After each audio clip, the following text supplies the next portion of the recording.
The next thing that we want to look at are the graphs for each of these business structures. The first one that we take a look at is pure competition. And we recognize that there's a difference in terms of pure competition between the graph for the industry and the graph for the firm. For the industry, the graph simply shows the demand and the supply curve, and it's the typical demand and supply curve that we see in our supply and demand model. The demand curve downward sloping to the right, the supply curve upward sloping to the right. And we recognize that there is an equilibrium price that's developed. And then we recognize that there's a graph for the firm as well. Remember, in terms of the characteristics, we said that for the firm, they are a price taker, so that they take the price that's given to them by the industry. Here's what's unique about the graph for the firm. The demand curve is equal to price, is also equal to marginal revenue, and is also equal to average revenue. Why is that? That's because that they are price takers. Every additional unit that they sell is sold at the same price. That means that marginal revenue will be the same for each unit. That means that the average revenue will be the same for each unit. There's also an important rule that we need to recognize, and that rule applies to all of the business structures, and that rule is the profit maximizing rule. You'll see that there is a dotted line that drops down from the demand curve, which again is the horizontal or flat, down to the horizontal axis. Where is that vertical line? How do we know where to put that vertical line? Well, the profit maximizing rule tells us. That profit maximizing rule says that we will continue to produce units until marginal revenue equals marginal cost. That's the profit maximizing rule. Where marginal revenue equals marginal cost in terms of the firm is at this point right here. And so we drop down that vertical line from that point, and that gives us our profit maximizing quantity and gives us our profit maximizing price. Now, let's go take a look and see what happens in terms of monopolistic competition.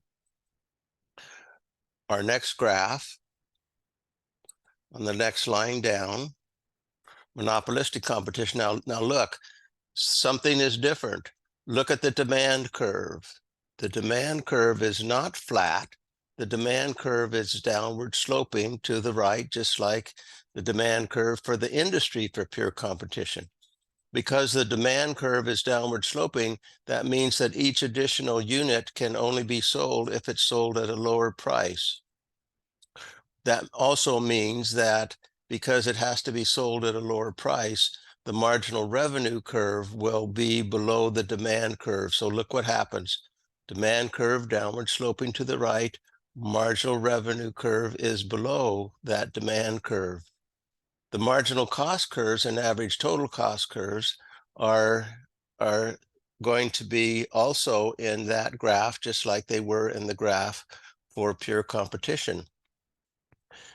Profit maximizing rule still applies. So we're going to look for where marginal revenue equals marginal cost. In this case, we're going to now drop down the vertical line to the horizontal axis, take the vertical line up to the demand, and now we have the profit maximizing price and the profit maximizing quantity.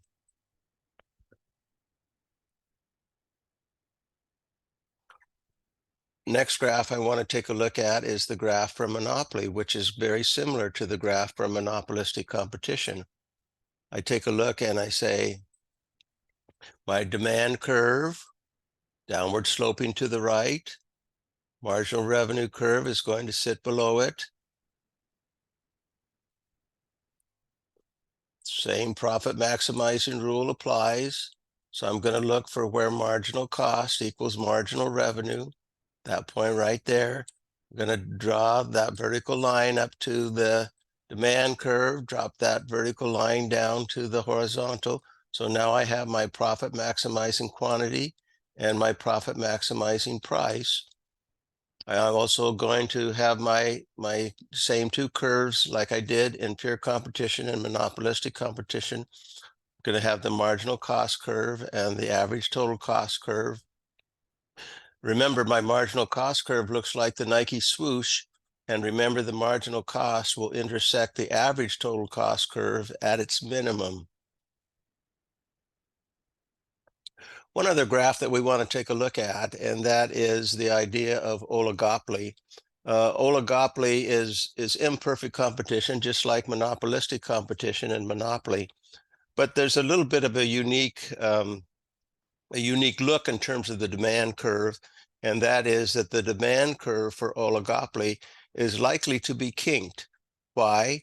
Because oligopoly, the way that structure is, remember we said that it's 3 or 4 firms that have 60 to 70% of the market share.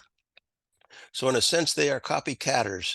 They are interdependent, important word, interdependent. So they're looking constantly at each other to see what the other firm is doing. If one firm has a celebrity that's advertising their product, the other firms are likely to have celebrities that advertise their product. If they have commercials that are humorous, get your attention because of the humor, the other firms are likely to do something that is humor. If they have firms that, if they have advertisements that seems like everybody's happy, having a good time, etc., the other firms are likely to do something where everybody's happy, having a good time. So they are copycatters. Now, in terms of this kink demand curve, I'm showing two firms, firm A and firm B. Because their products can still be substitutable, even though they're differentiated, the customers will likely buy from the firm that has the lowest price. So we show an intersection of these two companies. So they will buy from firm B because it's lower than price A up until the demand curves intersect. And then once they intersect, if firm B is above firm A, as I'm showing here, then they will follow, then they will buy from firm A. Hence, we have the kinked demand curve. So there's the kink.